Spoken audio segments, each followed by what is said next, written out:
Welcome back, friends, to the Boudica page, and I'm sad to say this is our last on the Polis, at least for now. I'm very grateful to Hari Vilas Prabhu for suggesting this series, and I hope those of you that have been watching have been appreciating. We've been trying to mete out a more principled understanding of social dynamics. These days, everything is so vitriolic in its discussion, and it's very pointed and particular to circumstances. And so we wanted to take a little bit more of a circumspect view of things. And under Hari Vilas's guidance, I think we've done a pretty good job of that so far. We brought on some interesting guests as well, but it'll be he and I closing today's session out. And we're talking about violence, punishment, and then mercy, because everything should end on a sweet note. So hopefully we'll be able to end our series on a sweet note, and the value and the importance of mercy in a social dynamic. But first, to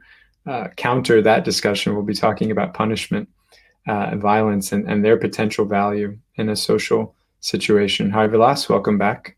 Thank you very much. Yeah, I think it is a good place to end, or like sort of in one sense, of what we're discussing, because it's just such an indispensable part of government. And even in one sense, we would see that what makes government unique, the social institution, is that a government has the monopoly on violence. And not when the government is defined as that institution that has the monopoly, it is the only institution that can legally use violence to enforce. And that's what makes the government different. In a business, whatever, it's like it's the only institution that is allowed to even fine others, like just public members, or and we also see incarcerate people, or even do so many various forms of punishment. And that is very fascinating, and it is not a new thing. We have to understand, and we can see that it's somehow now in the year 2020 or 2021 that has become an issue. It's always been there like that, and it would be interesting for us to look at that. What is the spiritual, from a spiritual leadership perspective, from a Vedic perspective, how do we make sense of that? Punishment. Yes, with a friend a few days ago, they were talking about getting a parking ticket. And of course, they were complaining about getting a parking ticket, as we all do.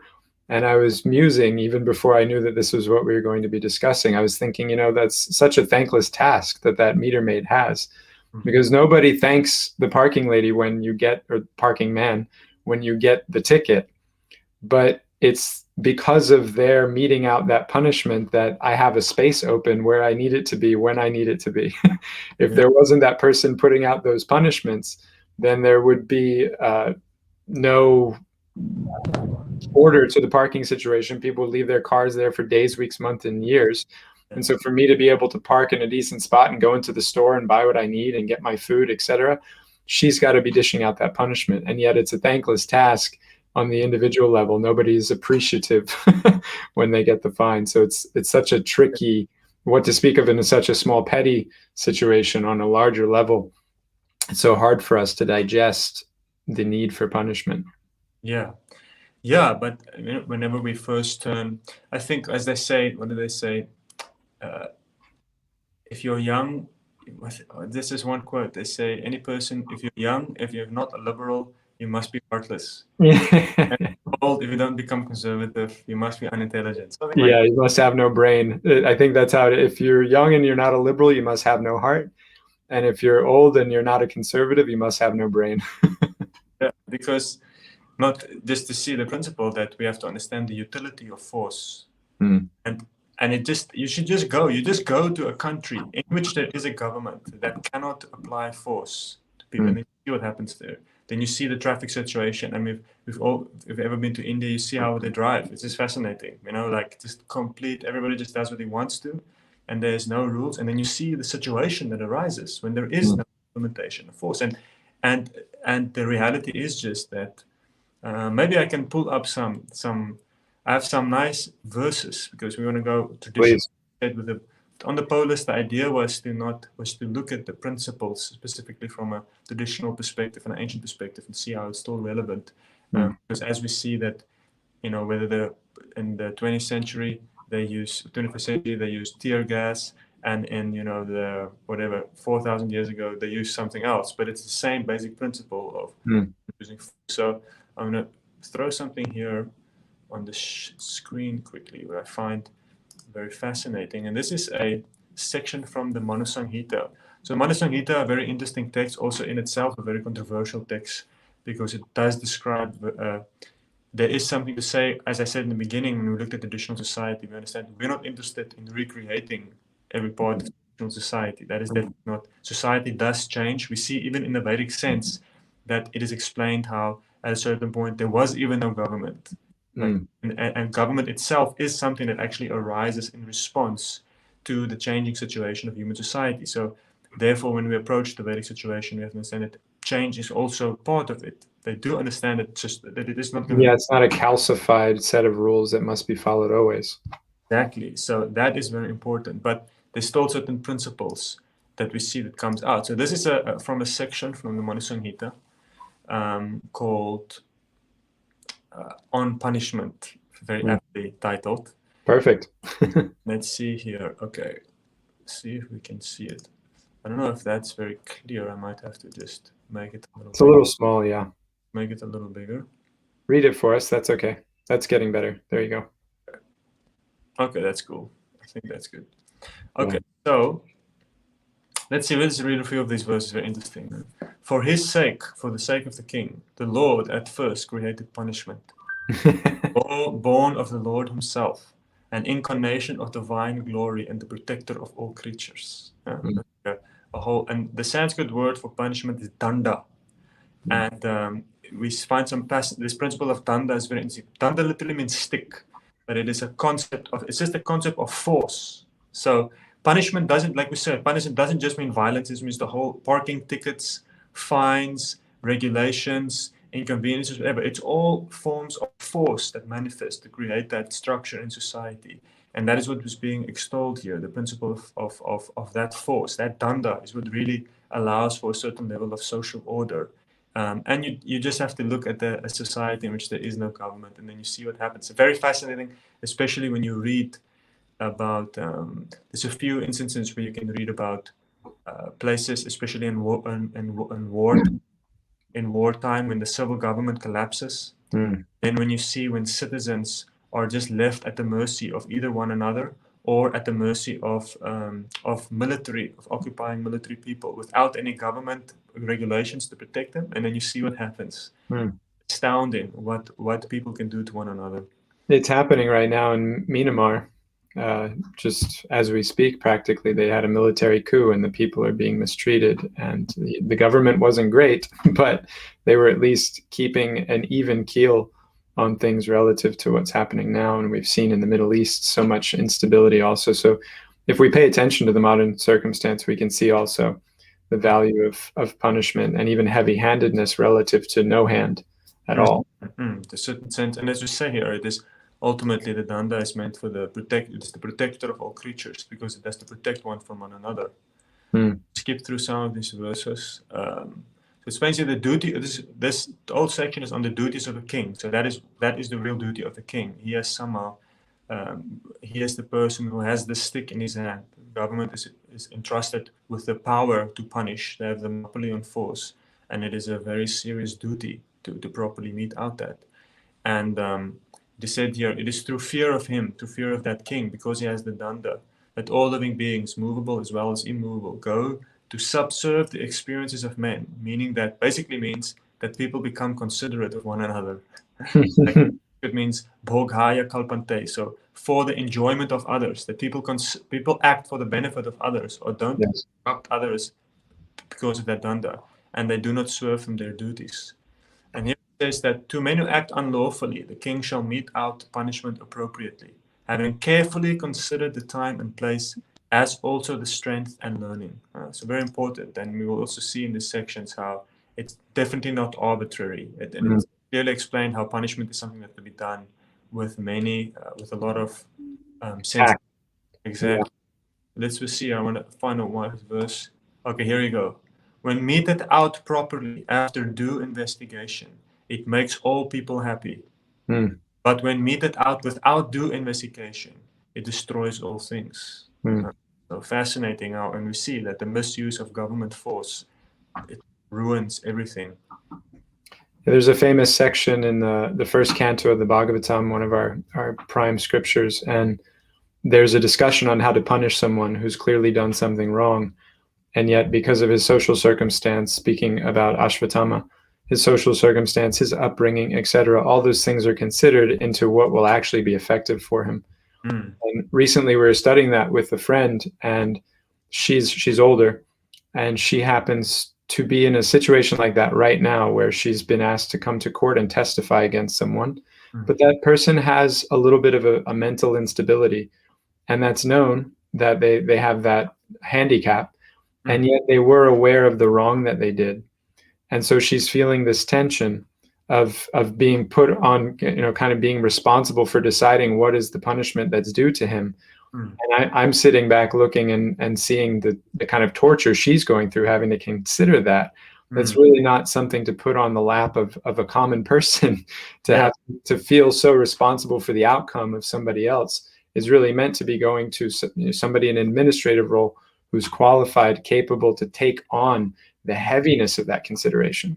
Very good point. Yeah, it's definitely not something that should be, and that's also a great concern, because that's the big problem now. You see practically with corporations becoming so powerful, is that in one sense, at a certain point, they're basically now having the ability to punish people.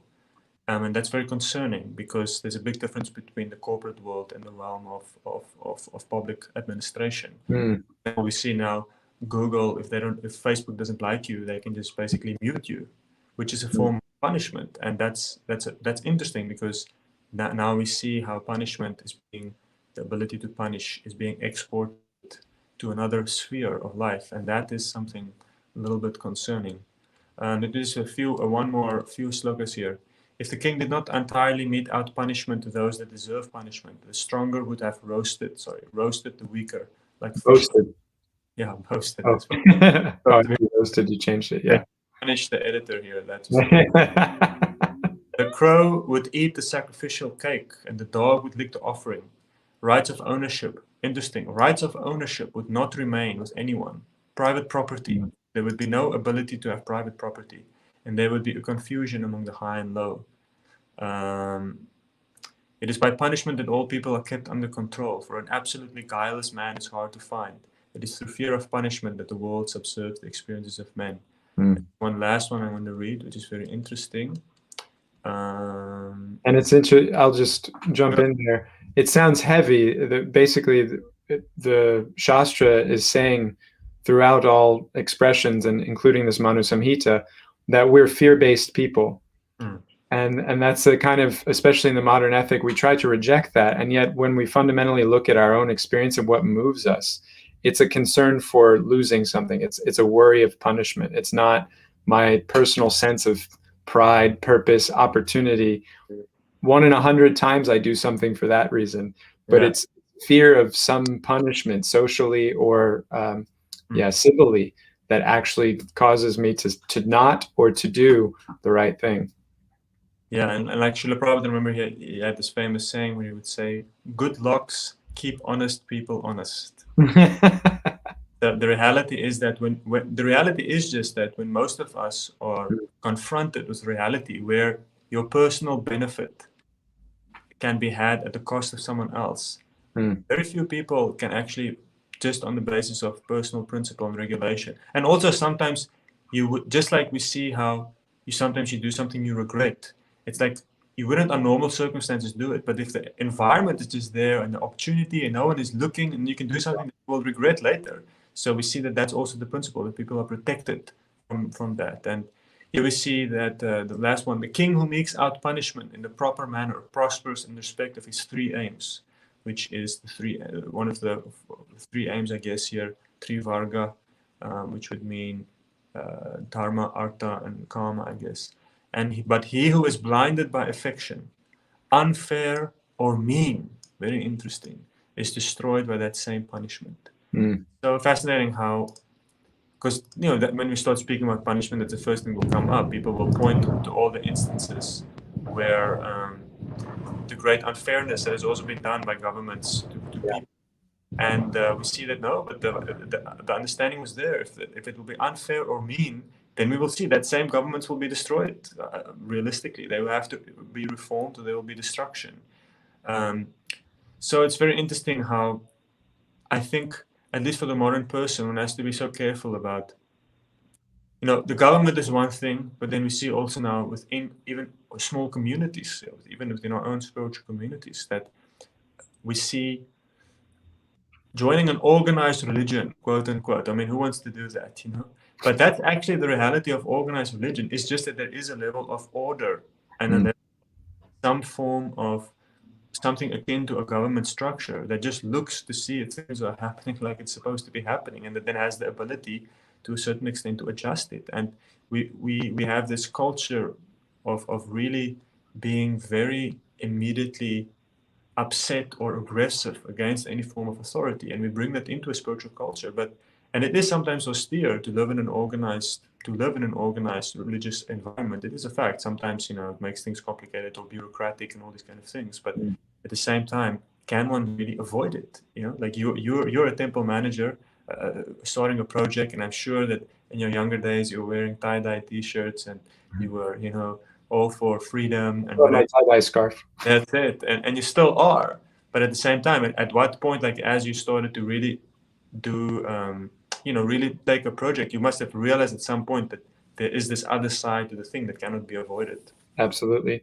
And I learned the hard way. You mentioned earlier that it's torture or hell for everyone when punishment is avoided.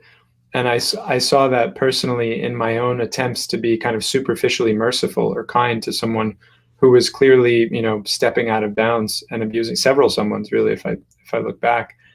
And so I've learned that punishment delayed is worse than the violence that the punishment is meant to address.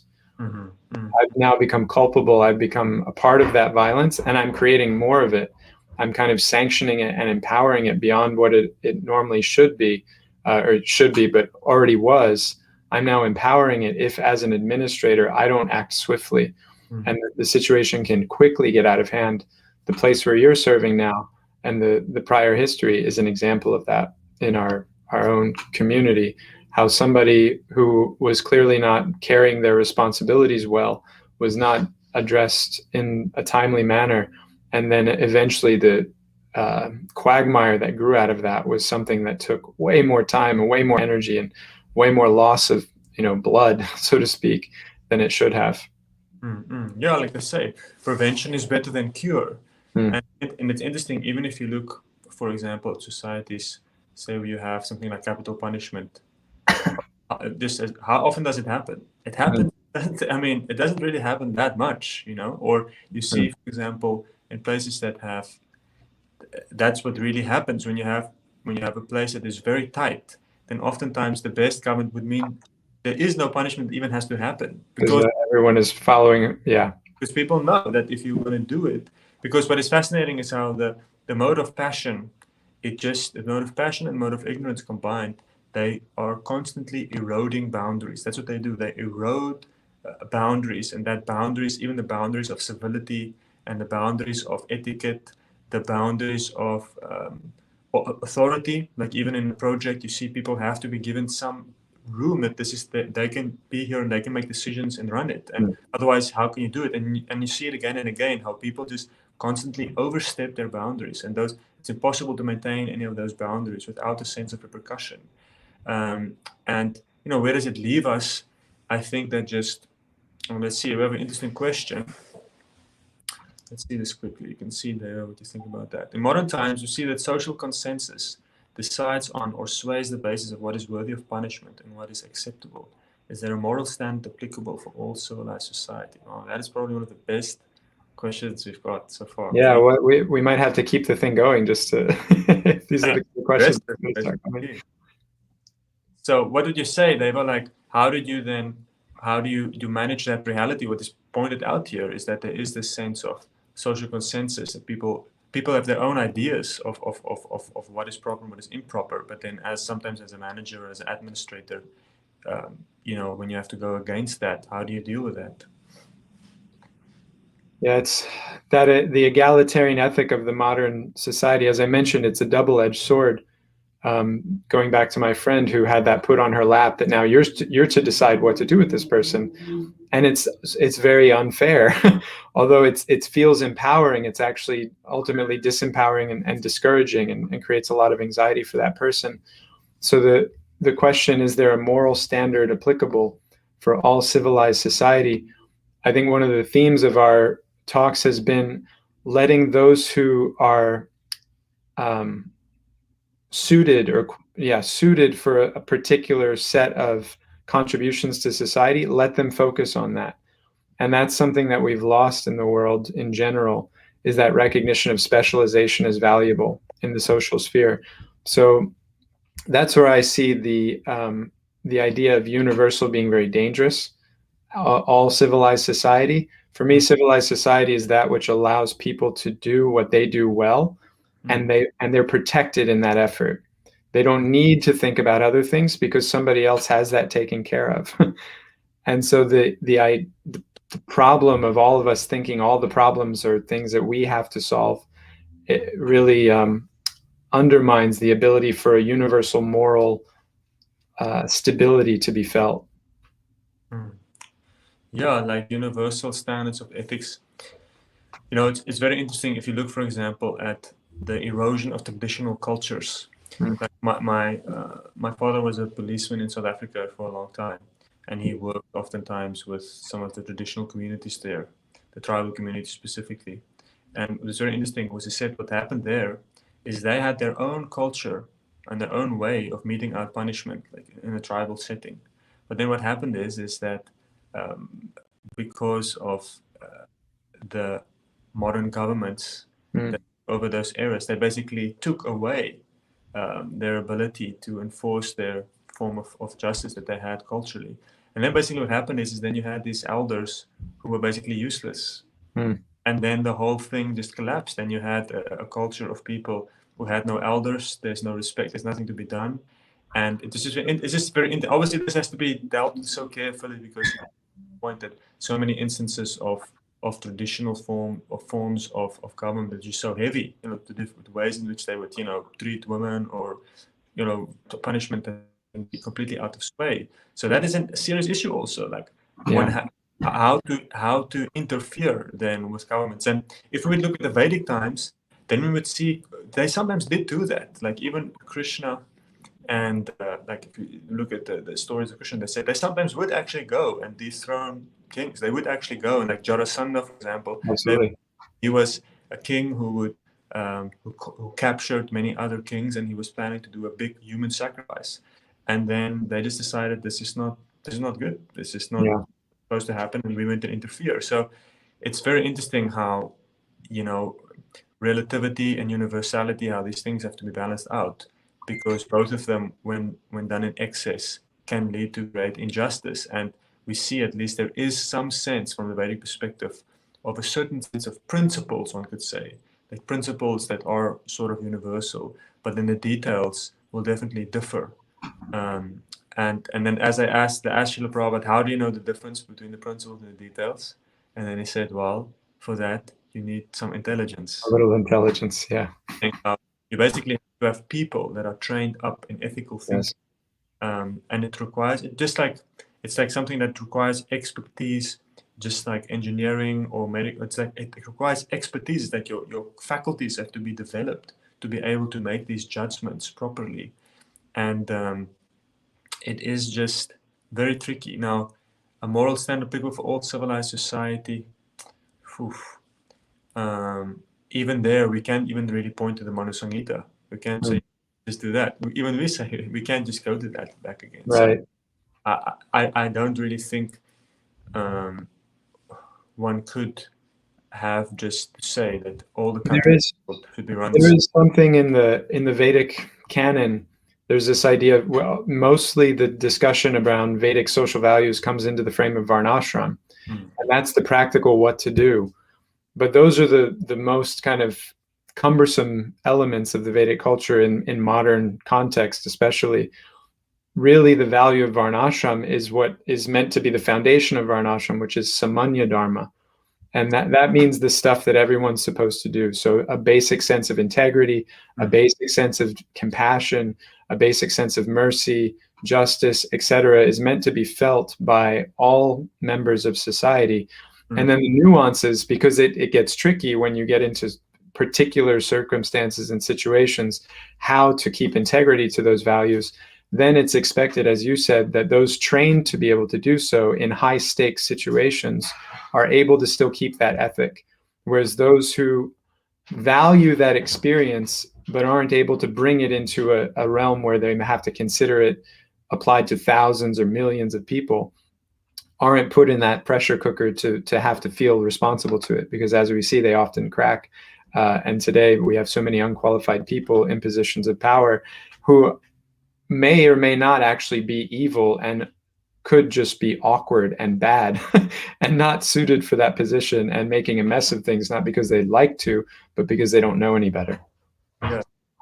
Yeah, and also, like, you know, in fear of, like, as you were saying, even as I was thinking about what I just said about the reality of differences in different places in terms of moral levels, but at the same time, there is underlying all the varieties of life and underlying all the various kinds of situations you can get. From the Vedic perspective, there is three modes. There's three main categories, and at the same time, wherever the mode of goodness, in one sense, does give us a universal definition of qualities that need to be manifested, otherwise you will have peace in your society. So at the same time, there is a universal moral imperative. That, like, listen, you can organize your society on these three lines. And Prabhupada what was interesting about Srila Prabhupada's approach is he said that Varnashram is that. Like, he made it clear, like, listen, if you want to a mode of goodness society is a society in which you have these different orders of society that are very clearly defined.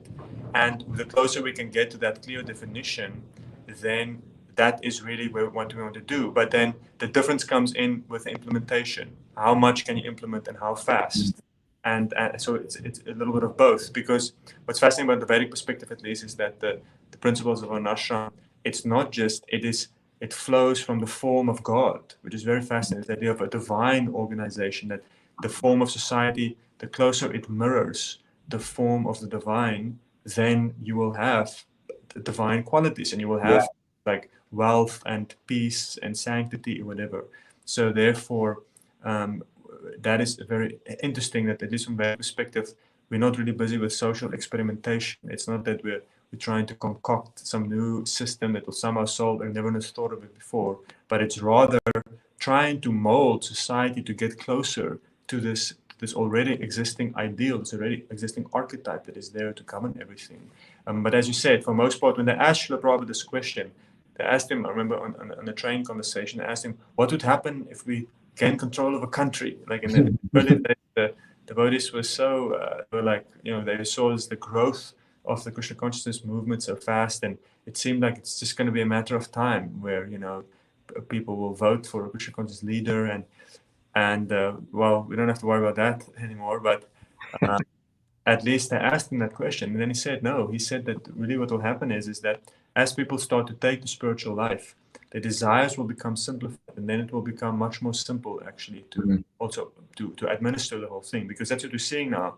The government has to deal with very complicated situations because people are cultivating very complicated desires that are very difficult to fulfill, and that are pushing the boundaries of any kind of social etiquette. Like I saw on the what this is the Grammys. I don't know if you saw on the Grammys. You probably didn't watch the Grammys. I also didn't. I just saw randomly on TV a discussion about some of the stuff that was happening at the Grammys, and just incredible, the kind of things that were happening there. Like some of the songs that were being released and some of the ways in which they were dancing, whereas some people were sitting with their kids and they like to send their kids to bed. They were like, you can't actually watch this. This is not really suitable programming for people under 18.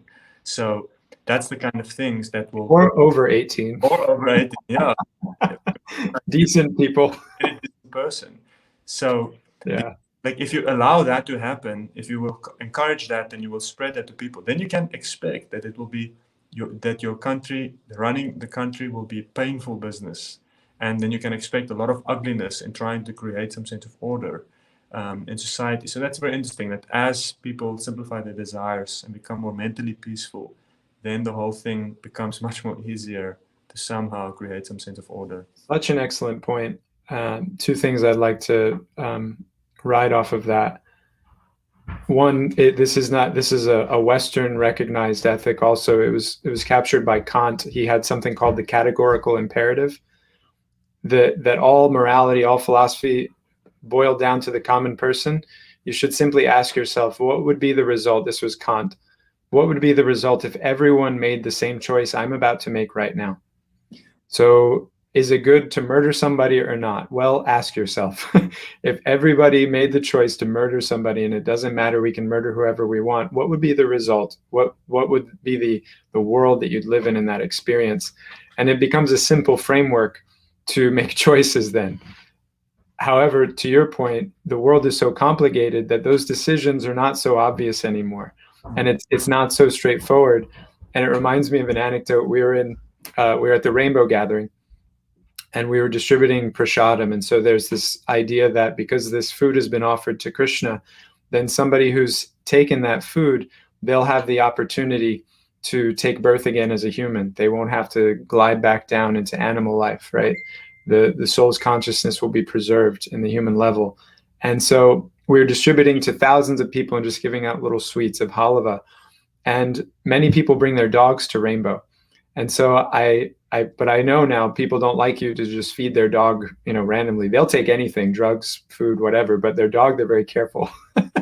So I handed this gentleman some halava. He was like dreadlocks and no shirt, etc. And I said, can I give a little to your dog also?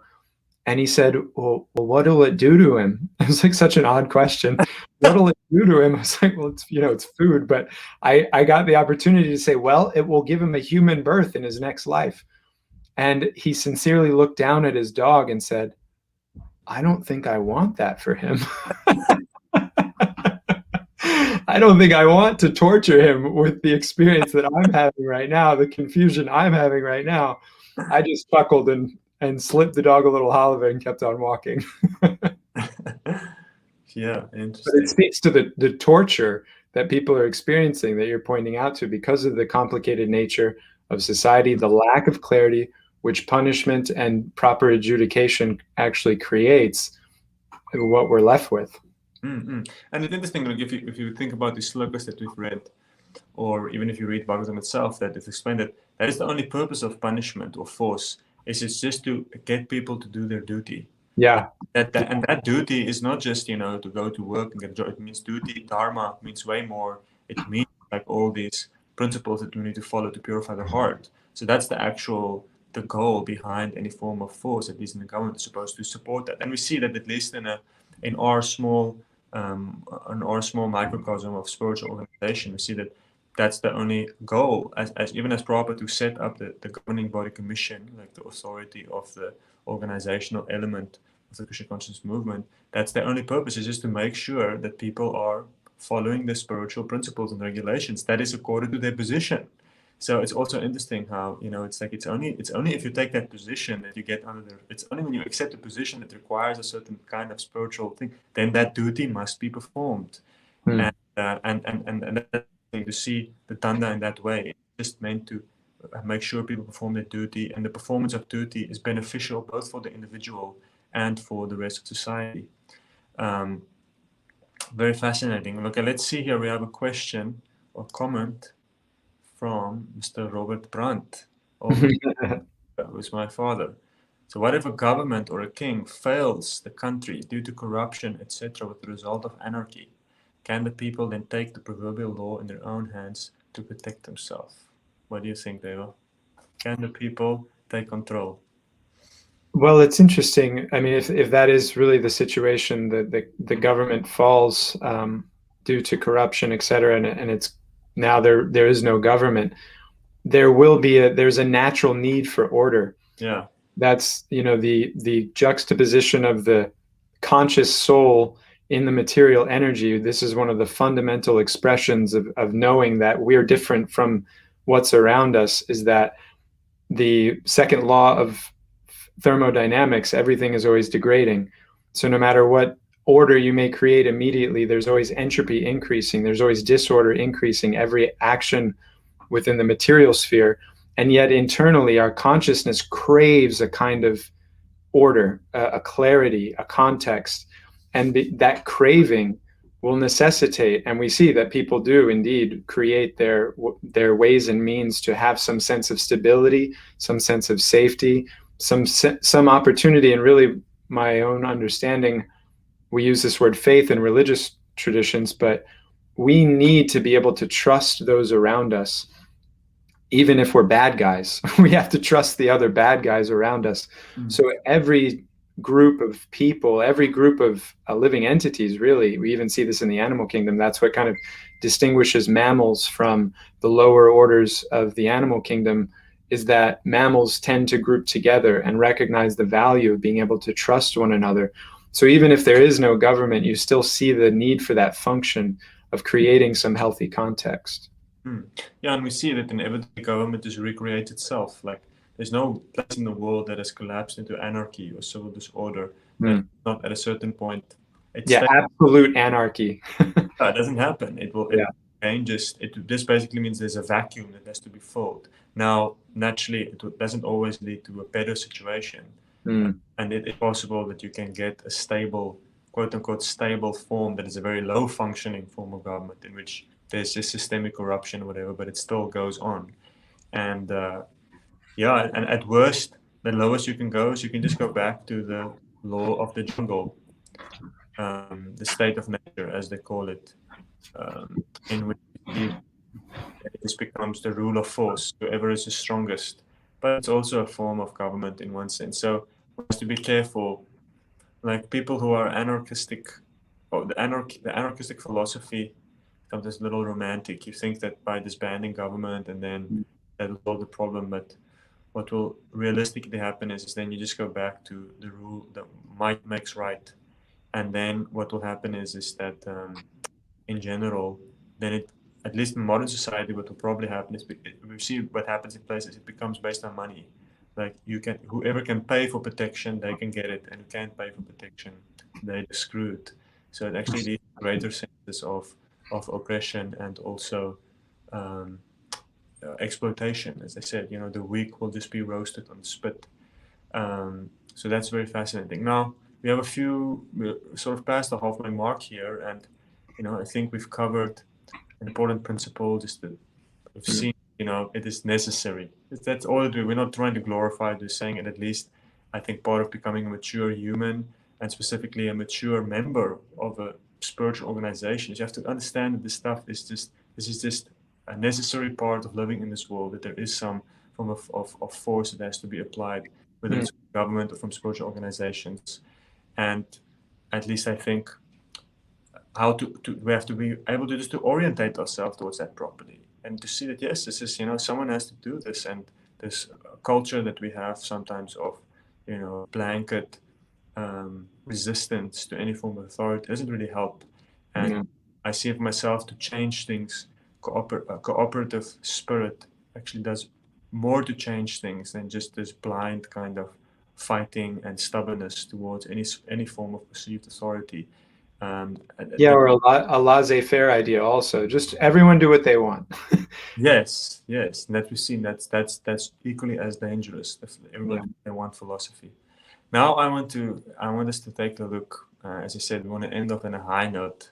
Sweet note. And looking at the principle of, specifically in our organization or in our movement, spiritual movement, this principle of mercy, which seems to be so opposed to the idea of punishment. How is it that we understand then how mercy works, and what is this mercy? And what do you say, Deva? What does this mercy really mean? And how do we what is the word, harmonize it with the reality of punishment? As a little anecdote from a famous book, How to Win Friends and Influence People, the original self-help book, is coming to mind. It's been a while since I've read it, but there was a pilot, and his plane was prepared by a mechanic, and the mechanic made a mistake, and so he went up, and it was for an air show, and he went up and did his thing, and on his way down he had a very dangerous landing. He almost died because that mechanic had made the mistake. And the next time the pilot was going to fly, he requested that mechanic And everyone was shocked, this is the guy that like almost killed you. And he said, yeah, but he'll never make that mistake again. And I feel like there's a quote I'd like to bring from, what's her name? I'm forgetting now. She's the Elizabeth Fry. Elizabeth Fry. She's known as the angel of the prison system. She reformed basically medieval Europe's like torture chamber system and said the purpose of punishment is not revenge. That's her kind of famous motto. The purpose of punishment is not revenge, it's reform and rehabilitation. And so it reminds, Indra also says this of Krishna, who is the supreme punisher.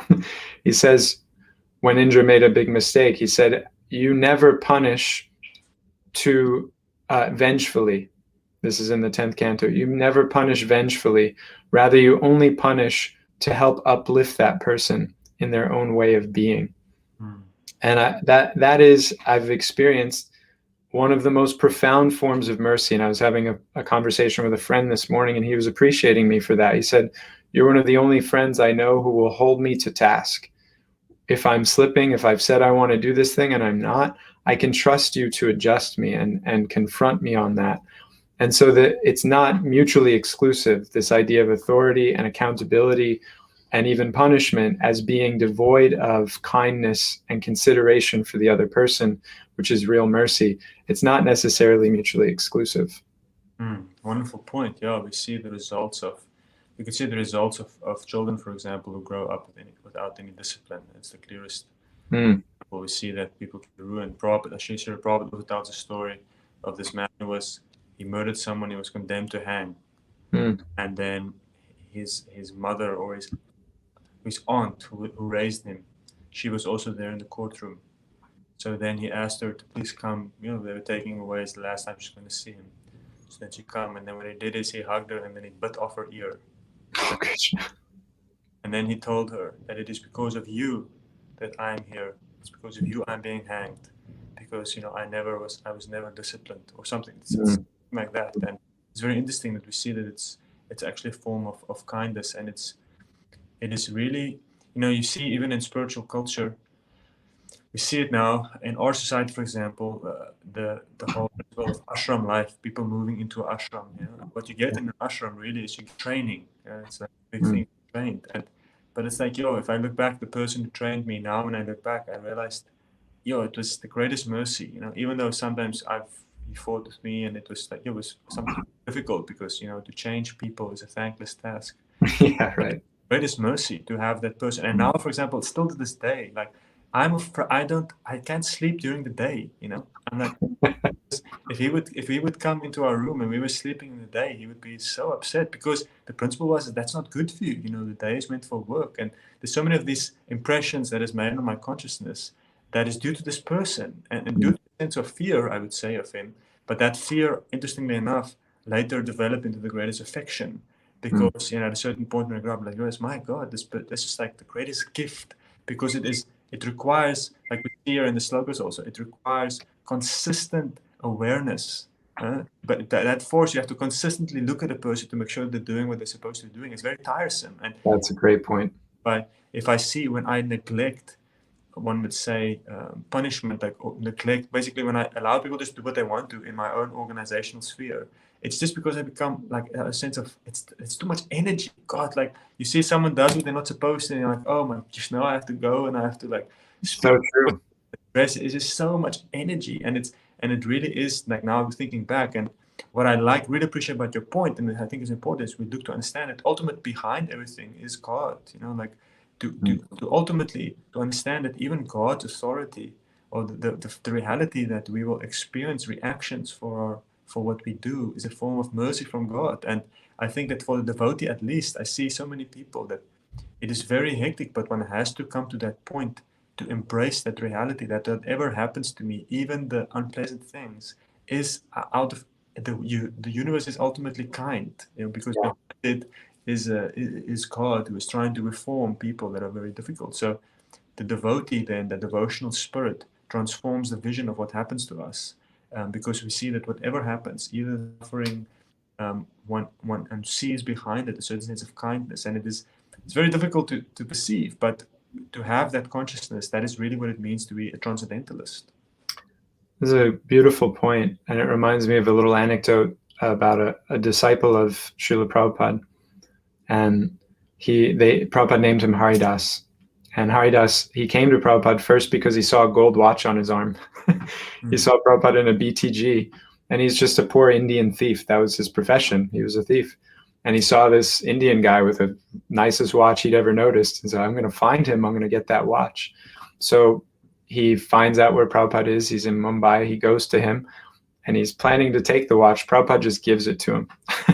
It melts the guy's heart. It's one of those, transcendental, pure devotee moments. Prabhupada just gives the man the watch, and the man surrenders. He moves into the ashram, and then some weeks go by, and the devotees come to Prabhupada and they say, Prabhupada, our socks are missing. Our clothes are, like little articles are missing around the ashram. And they know who's done it. I mean, this thief just moved in 3 weeks ago. This guy's like going through my stuff. And Prabhupada said, try to be patient, because he's doing the best thing he can. He's in the best place with the best people. This is his habit. He's lived his whole life stealing. So now he's only stealing your socks. What's the big deal? And in a culture where the highest ethic isn't what stuff I have or don't have, what power or influence over others I have or don't have, but rather, what's my relationship with divinity? When that highest ethic is there, then it leaves space for genuine mercy, even on an experiential level for people. And when you see that and trust in that person's own aspirations for that higher principle, you can be a little accommodating. But if someone really is just bent on the idea that what I have is who I am, and whatever means are necessary to get that, that's what I should go through, then what trust can you really extend to that person? What mercy do they really deserve? Because they're just ultimately living out a violent lifestyle that's going to cause harm for others. Yeah, and then we see that then the mercy they're entitled to is the reaction for their actions. It's like very fascinating how this, as one also progresses, the consciousness progresses, how the merciful nature of God is experienced differently.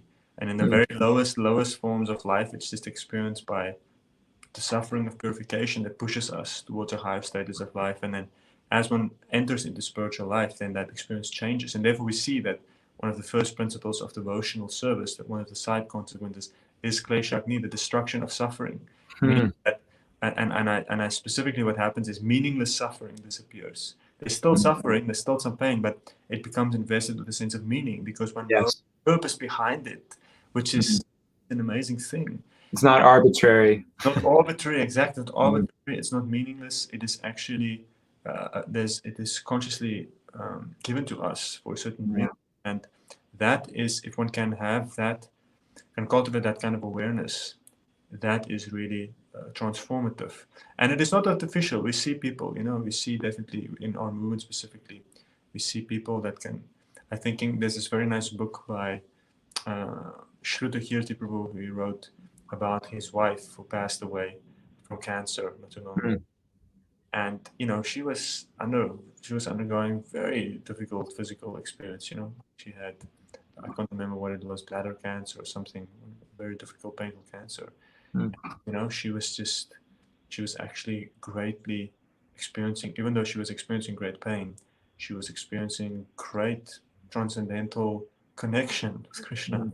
Interestingly enough, because that physical discomfort for the advanced transcendentalists actually facilitates their consciousness to go towards something higher. Yes. And she was at a certain point, they were walking on the beach, and then she started to cry, and she was so sad. She was like very overwhelmed. And then he said, "What's happening? What do you think?" And then she looked at him. She says, "I am so insignificant. I'm so tiny. I am so insignificant." She says, "But I'm relevant because God loves me." And it was just fascinating to see. That's the real test. A person who is in a physically discomfortable situation, but is able to still have that experience, that is transcendental. And And all of us ultimately will be tested on that, because all of us, like, it's not that we, even just the general manifestation of getting older, one will experience a certain sense of suffering, and then you will see how, and an interesting discussion with one friend, and he was saying how he saw how he knew some people. He obviously had many people who were into spiritual life, and he also had many people who were not, who had friends. And he saw over the years how people who don't have a spiritual connection, they become bitter with age. Like, very difficult not to have that bitter element. Whereas those who have some transcendental inclination, age actually, it helps them. It actually makes them much more serious. It's much more easy to become focused, to control senses, to avoid distraction. So in that sense, also, it actually serves that purpose. But in case, I mean, I'm only 30 years old, so what can I really say about these things? I still have, let's see how I look if I ever make it to 70. But it's the principle we can appreciate. And then specifically, I think for us, the main form of Krishna, our main form of God, the avatar that we worship, Lord Chaitanya, is very fascinating. If we look then at his biography and we see the various ways in which he distributes his mercy, because it is in the Vedic perspective, it is these avatars, the actual incarnations of God within this world, that make these that give flesh to these principles. Otherwise, it's just ideas. We don't know how it works. But in the narrations of the stories, like even the word Purana, it means to make complete. So, and in these Puranas, we see the stories manifested in the various incarnations. And there we can see how God's mercy does really practically manifest. And we see in the CC many, many instances where Lord Chaitanya was extremely merciful to people, even after they've done wrong. But it didn't mean they didn't suffer the consequences of their actions, which is fascinating. That we have to see that God's mercy doesn't necessarily mean that one will spring free of the reaction for its consequence, but it is more that internally one is able to experience the purpose of that, and that is the mercy of God. It's recognized as an expression of love, that suffering. You can see the purpose of the Supreme. There's a quote I love from Prabhupada. He says actually, as it's not a common understanding, but actually the principal symptom of one who has undergone austerity is forgiveness. And in my own meditation on that, it's speaking straight to your point that my own austerity has really helped me forgive Krishna, forgive God for the so-called undue punishments, right? The difficult elements in my life, which I didn't deserve because I'm a good person. My austerity has helped me to recognize how I'm not a very good person, and I actually deserve much worse. But because there is this benevolence flowing through every situation, no matter what, no matter how bad I've made it, there's a access to benevolence there. Then that mercy is very deeply felt once I recognize the reality and my own very punishable circumstance. Yes, spoken like a true saint. What's that story of Saint Patrick? Is it Saint Patrick? Yes, who went to basically the first Christian who went to Ireland. That's awesome, because tomorrow's St. Patty's Day. That's it, isn't it? Yeah, and then there's this letter, this famous letter that he wrote, and he went into a horrible. I mean, that time it was wild, a wild place, and he went in and he undergone great difficulties. But he starts his letter, and then he writes this letter to other Christians. And he says, my name is Patrick, and I'm there's this famous line that consciousness, and in any case, we have to understand that is the basis of self-realization, is understanding one's position. And if one has this perspective, then everything makes sense. So very fascinating. We have here one question. Let's see here. Our last question. I was hearing you speak on how discipline is related to punishment, of naming the three modes of material nature. How is this in relation to the term Tapasya? Can you help understand better from your perspective? What is Tapasya? Understand that question? Well, a simple answer. I heard my brother-in-law, Bali, very smart guy, embarrassingly intelligent. I don't like talking around him, but he's young. And he grew up in the Mayapur Gurukul. Not grew up, but his from age like 14 until 21 or so, he was in the Gurukul. and he really got into the pedagogy. What is the principle behind traditional Vedic education? What is it about? How is it different? Because he grew up first half of his childhood going to Western schools, and so what is that transformation that this pedagogy, this way of teaching, is really trying to create? And the way he characterized it was that the world is going to be suffering, and Tapasya and what the Gurukul system is trying to help you recognize how to do is to choose the suffering yourself. Choose that suffering which is going to be most uplifting, most purifying, most potent in bringing me to that redeemed experience, instead of it just being this kind of arbitrary, random onslaught of suffering, which is going to happen if I just go with the flow in the material energy. Instead, pick my battles, so to speak. Yeah, it's either the pain of restraint or the pain of regret. Nice. I like that. So we can characterize Tapasya. That's one way to choose it, or to call it. And Tapasya in the mode of goodness would be those painful, those sobering experiences that are also in line with universal principles. Nice. Wonderful. Okay, Deo, would you close us out with a statement here? How are we going to end off this series with a bang? Well, I think maybe we just did your wonderful walkthrough there.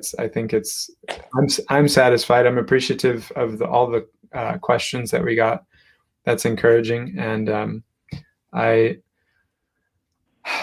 I'm thinking of the forgiveness again as something that is characterized as the first symptom of somebody who's become completely purified, somebody on the stage of bhava, preliminary ecstatic love of God. Forgiveness is, again, the first characterization of that, and something that I'm getting a glimpse into in my own position as a leader is to not take the misbehavior of others personally, which was something I used to do, and which made me a very ineffective leader because I couldn't punish effectively. I couldn't create context that was healthy for everyone because I was taking everything anyone did personally, either as a glorification of me or a degradation of me.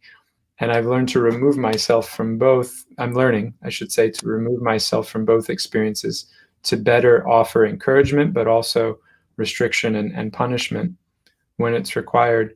So that's a kind of irony, I guess. So I'll leave on that thought. It's a kind of irony that good punishment, while being personally considerate of the other person, has an impersonal element to it, which is externally contradictory to our idea of spirituality as being ultimately personal. The willingness to punish someone based on the universal recognition that they need it. If a cop sees that his son is robbing a convenience store, he can't let the person go just because it's his son. It's incumbent upon the policeman to serve the higher principle, not taking care of family, but taking care of society, and arresting his son. And so I've learned that myself, to be a little bit impersonal in how I approach punishment, and I could actually do a better job of that, and it would be for the betterment of all those that I'm connected to. Wonderful.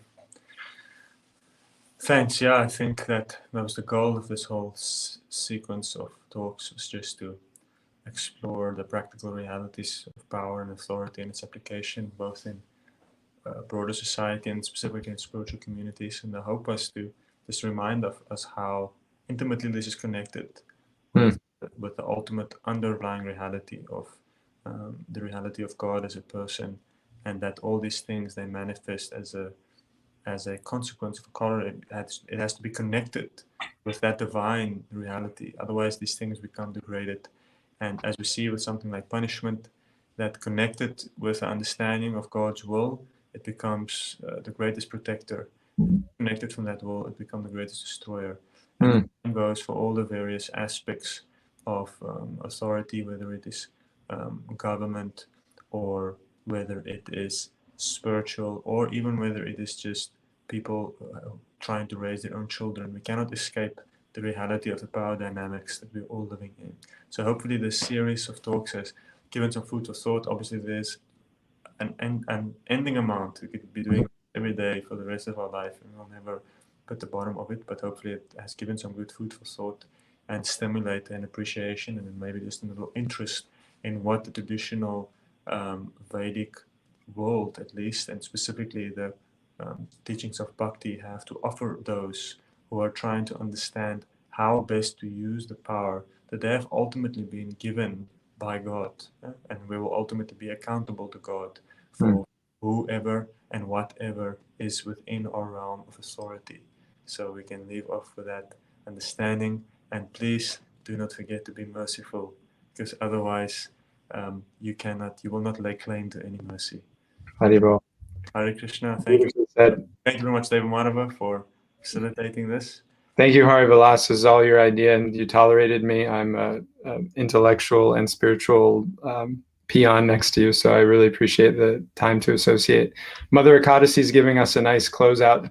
She's a hero in the realm of parenthood and leadership. Therefore, the word no frees a child from the tyranny of their own desires.